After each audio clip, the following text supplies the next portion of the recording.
0.05। उसके बाद अर्ध शुष्क जलवायु प्रदेश की बात करेंगे तो स्टेपी तुल्य वनस्पति वाला क्षेत्र है। उप आर्द्र जलवायु पर्वतीय वन पाए जाते हैं और यहाँ पर तापमान थोड़ा कम रहता है, ज्यादा तापमान नहीं बढ़ता। ठंडे प्रदेश, और राजस्थान का सबसे ज्यादा ठंडा प्रदेश भी अरावली के अंतर्गत माउंट आबू, सबसे गर्म शुष्क जलवायु क्षेत्र के अंतर्गत। अब ओवरऑल राजस्थान का सबसे ठंडा जलवायु प्रदेश कहे तो कौन सा रहेगा? अति आर्द्र जलवायु प्रदेश, यानी कि सबसे ज्यादा ठंडा क्षेत्र कौन सा है? ये। यहाँ पे तापमान सबसे कम बढ़ता है, इसकी वजह यहाँ के आर्द्रता है, वर्षा है और वनस्पति है। जबकि सबसे गर्म कौन सा हो जाएगा? शुष्क जलवायु। ये राजस्थान के सामान्य वर्गीकरण के हिसाब से हम देख सकते हैं 5 ही भौतिक खंड। और पांचों में हमारे याद रखने के लिए सबसे सस्ती चीज ये है कि पांचों को हम चारों जलवायु भौतिक प्रदेशों के साथ संबंध करके देख सकते हैं, जिससे हमें वर्षा के आंकड़े भी याद रहेंगे और यहाँ की जलवायु दशा भी ध्यान में रहेगी।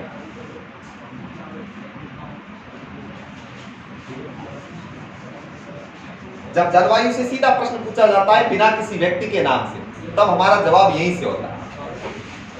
अगर हम जलवायु को नहीं भी पढ़े और भौतिक प्रदेशों को अच्छी तरह से पढ़ा जाता है, पढ़ लिया होता है, तब भी हम जलवायु से संबंधित सवालों का जवाब दे सकते हैं। क्योंकि यहाँ पर अगर भौतिक प्रदेश हमने पढ़े हैं तो उसमें से नया कुछ भी नहीं है, कोई नई बात नहीं है, मात्र 5 नाम नए हैं। बाकी हम सारी चीजें भौतिक प्रदेशों के अंतर्गत पढ़ चुके हैं।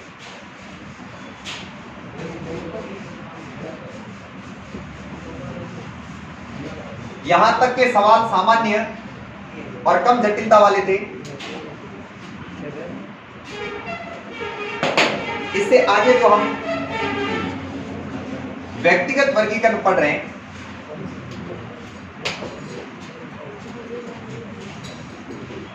ये सबसे ज्यादा कंफ्यूजन वाला, समझने वाला या फिर नहीं समझ में आने वाला, शिकायत वाला, आउट होने वाले प्रश्नों वाला, जो कि डिलीट करने के योग्य हो, उनका भंडार रहता है व्यक्तिगत वर्गीकरण, जिसमें 3 व्यक्तियों के वर्गीकरण रहते हैं, कोपेन, त्रिवार्ता और हार्की। उन तीनों की नॉर्मल जो पहचान थी वो हमने देखी थी कि प्रकार कितने और वर्गीकरण का आधार क्या। यहां पर हम उनको थोड़ा विस्तार से पढ़ लेते हैं। अब पहला ही वर्गीकरण पढ़ना है, कोपेन का वर्गीकरण।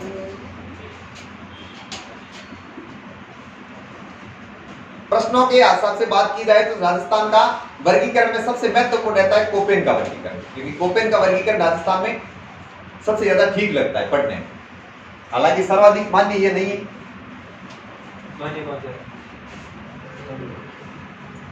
सर्वाधिक मान्य औसतन दशाओं के हिसाब से किसी को एक को नहीं मान सकते। त्रिवार्ता को देखो तो मात्र एक वर्षा का ध्यान दिया है, बाकी सारी चीजों को छोड़ दिया। हार्नवेट ने वनस्पति को इग्नोर किया है। और कोपेन के वर्गीकरण को हम सर्वाधिक इसलिए पढ़ते हैं क्योंकि इन्होंने वाष्पीकरण की जगह वनस्पति को दिया। हम सबसे मानक किसको मानेंगे? सामान्य वर्गीकरण। किसको मानेंगे? सामान्य वर्गीकरण। यानी जलवायु के संबंध में अगर सामान्य सवाल पूछा जाता है तो हम सामान्य वर्गीकरण के अनुसार जवाब देंगे। अब कोपेन के वर्गीकरण के हिसाब से 4 जलवायु खंड बताए इन्होंने, और फिर हम देख लेते हैं कि कौन कौन सा जलवायु खंड किस जगह पर है और उसका नाम कोपेन के हिसाब से क्या रहा। इसका भी अपना मैप के हिसाब से समझना सबसे सरल रहेगा। 4 जलवायु खंड है। पहला जलवायु खंड जो है शुष्क मरुस्थल वाला, दूसरा जलवायु खंड अर्ध शुष्क मरुस्थल और अरावली के एक बड़े हिस्से को साथ में लेकर है,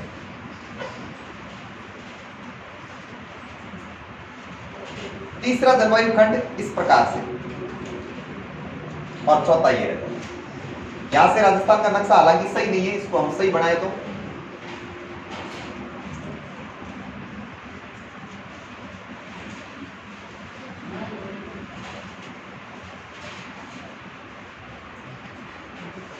ऐसे रह जाता है। इसमें फिर क्या है कि ये वाला हिस्सा पढ़ना आसान होता है। ये 4 जो है कोपेन के अनुसार करीब करीब जलवायु खंड। अब देखो 4 जलवायु खंडों के नाम कोपेन के हिसाब से BW HW। अब BW और HW ये क्या है? तो इनके लिए समझो कि ये BW HW में से प्रत्येक लेटर एक जलवायु दशा के लिए आता है। ठंडा, गर्म, कम वर्षा, अधिक वर्षा, वनस्पति। इनके लिए एक एक शब्द काम देते हैं। अब ये जो चार अक्षर हैं कोपेन के अनुसार चारों विशेषताएं इसके अंतर्गत पाई गई, इसलिए चारों शब्द इसके लिए प्रयोग किए। हमें इसका जो नाम दिया गया उस पर ध्यान दें कि BWHW क्षेत्र है कौन सा और इसका सामान्य वर्गीकरण के हिसाब से नाम क्या है।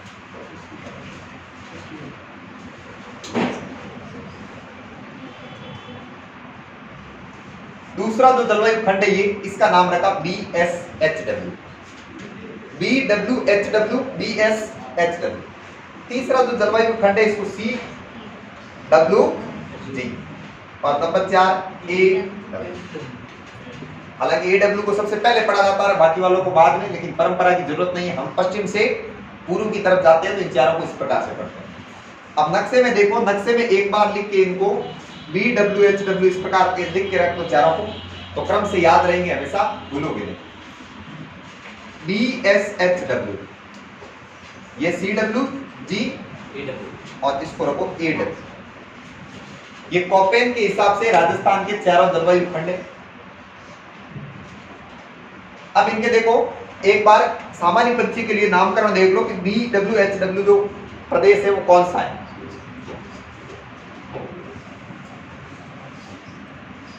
शुष्क मरुस्थलीय, ये जलवायु का नाम। फिर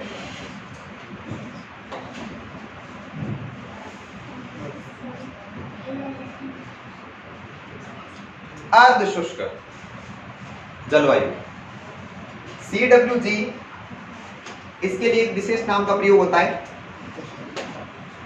उपोष्ण कटिबंधीय।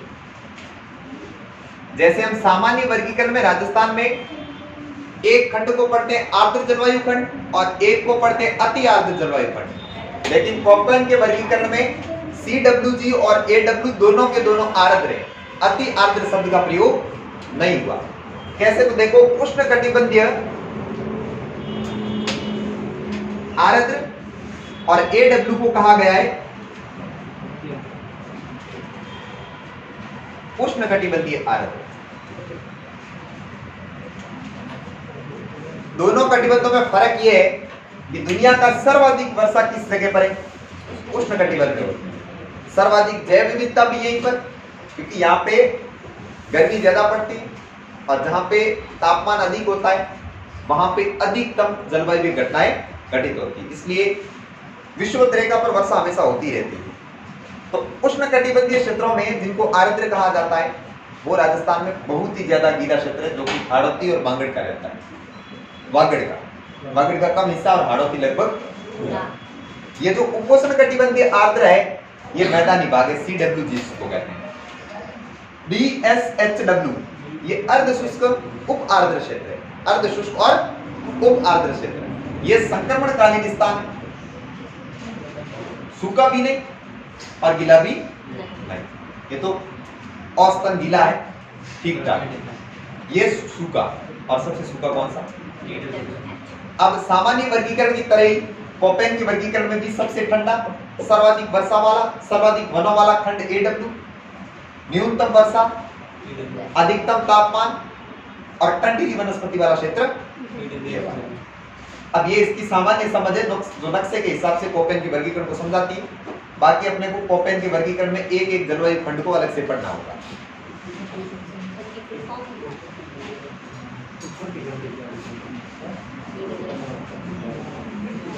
अब देखो कोपेन ने जलवायु वर्गीकरण के समय आधार क्या क्या रखे थे, उन आधारों को समझना जरूरी होता है और उन्हीं की बात करनी होती है प्रत्येक जलवायु खंड के साथ। कोपेन के जलवायु वर्गीकरण के आधार क्या रहे थे?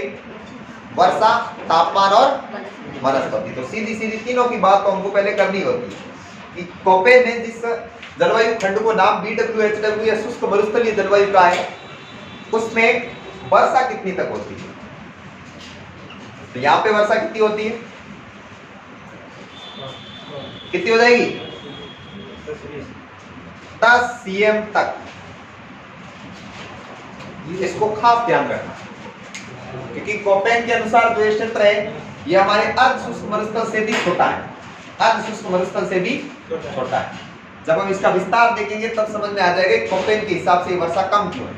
जबकि अर्ध शुष्क मरुस्थल में अपने अधिकतम वर्षा की रेखा जो है 15 से 20 सेंटीमीटर जाती है, लेकिन यहाँ पे वर्षा 10 सेंटीमीटर। ठीक है, इसके साथ साथ हम ध्यान रखना है कि कोपेन के वर्गीकरण के अनुसार न्यूनतम वर्षा वाला खंड भी कौन सा है?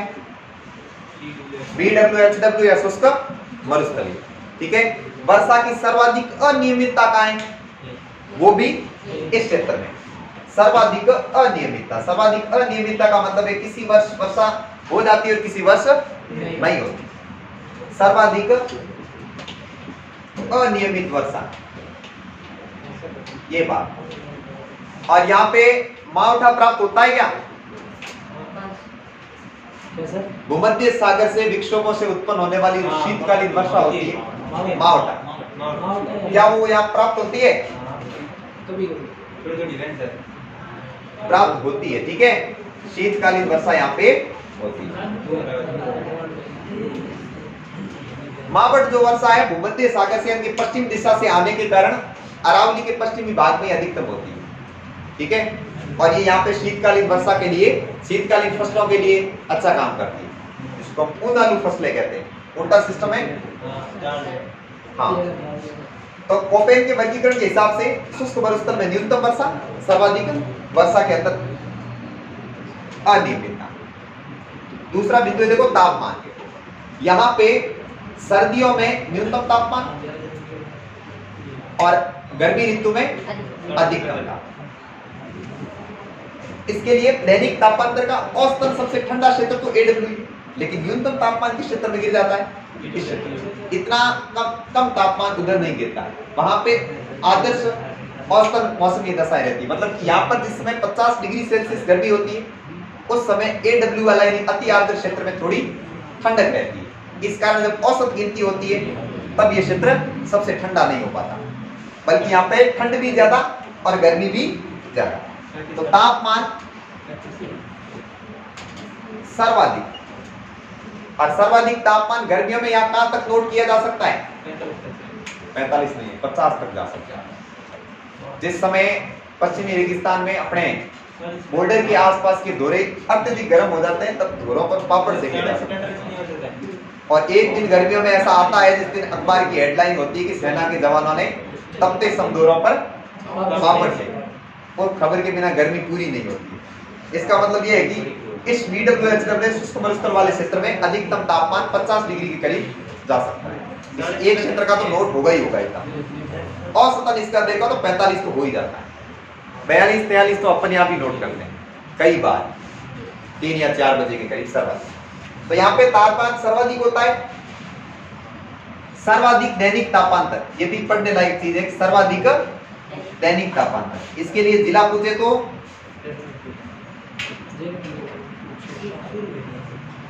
सर्वाधिक दैनिक तापांतर वाला राजस्थान का जिला जैसलमेर, और जैसलमेर जिला BWHW शुष्क मरुस्थलीय जलवायु खंड है, इसका मुख्य केंद्र है।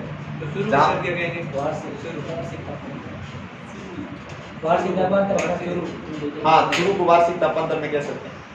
और चुरू का स्थान पिछली गर्मी में सर्वाधिक गर्म नोट हुआ। सर्वाधिक ठंडा स्थान कभी कभार चुरू नहीं, पिछली बार फतेहपुर सीकर नोट किया गया। हाँ, सीकर के अंदर फतेहपुर जगह है, फतेहपुर सीकरी नहीं, फतेहपुर सीकरी उत्तर प्रदेश में। फतेहपुर सीकर नाम की जगह तो सबसे ठंडी नोट की गई थी। लेकिन औसत जलवायु दशाओं के हिसाब से बात करते हैं तब ये सर्वाधिक दैनिक तापांतर वाला जिला कौन सा रहता है? जैसलमेर। और सर्वाधिक दैनिक तापांतर वाला भौतिक खंड पूछे तो शुष्क मरुस्थल, और जलवायु खंड पूछे कोपेन के अनुसार तो BWHW। ये चीजें वर्षा और तापमान कोपेन के अनुसार। अगली चीज देखो, वनस्पति यहाँ पर कौन सी होती है? तो अनुमान के हिसाब से बताओ। शुष्क मरुस्थल के हिसाब से अनुमान की कोशिश करो कि यहाँ पे कौन सी वनस्पति पाई जाएगी? कंटीली, झाड़ियां अधिकतम कम पत्तों वाली वनस्पति, ऐसे पेड़ जिनका छाल मोटा होता है, मोटे छाल वाले पेड़ जिनसे वाष्पीकरण न्यूनतम होता है, पत्तियों का आकार मोटा होता है, जिनमें पानी सही कर रखते हैं। वर्ष में छोटे आकार वाली पत्तियां भी, मोटे का मतलब है उनकी मोटाई ज्यादा होती है। सर, तो आपने जो माउंट एवर पर बता दी तो ठीक है, शुरू होगा मतलब ट्यूशन डालना इसमें आंसर हमने यही कहा था मुश्किल वाला आपने बताया। हाँ तो उसमें हो सकता है कि में कुछ गलत लग गया हो। मोटी आकार में छोटी, लेकिन इनकी मोटाई ज्यादा होती है, पत्तियां मोटी ज्यादा होती है, समझ रहे हो? जैसे गवार पाटा देखा है? गवार पाटे की पत्ती कितनी मोटी होती है, ये आदर्श उदाहरण है मोटी पत्तियों का। कंटीली का भी वही आदर्श उदाहरण। और इस वनस्पति को 05 कहते हैं। देखो कॉपेन के वर्गीकरण में वनस्पति एक आधार है, इसलिए हमको ये ध्यान रखना जरूरी होता है कि किस क्षेत्र में कौन सी वनस्पति पाई जाती है। तो इस BWHW क्षेत्र में वनस्पति कंटीली, झाड़ियों वाली और 05 पाई जाती है। ठीक है, फिर देखो अंतिम चीज बचती है, ये क्षेत्र का विस्तार किन जिलों में? थोड़ा विशेष है क्योंकि ये क्षेत्र शुष्क मरुस्थल से भी थोड़ा अलग रह जाता है, क्योंकि शुष्क मरुस्थल के अंतर्गत अपने जोधपुर का और बाड़मेर का हिस्सा भी आता है, जबकि कॉपेन के वर्गीकरण के अनुसार इस जलवायु खंड के अंतर्गत खासकर जिला आता है जैसलमेर, बीकानेर और चूरू। क्यों? क्योंकि इन्होंने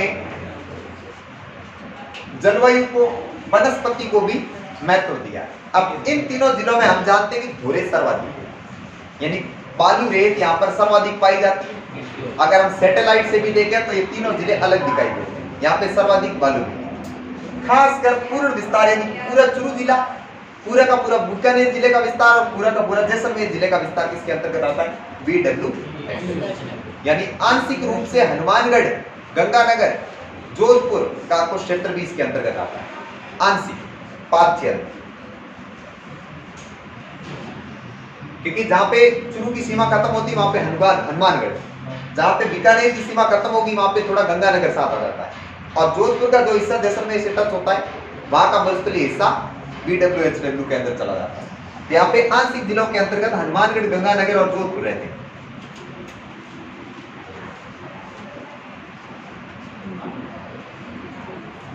इनका आंशिक का मतलब थोड़ा थोड़ा पार्टी BWHW के अंतर्गत रहता है, बाकी ये अर्ध शुष्क मरुस्थल के इस क्षेत्र में BSHW के अंतर्गत आता है।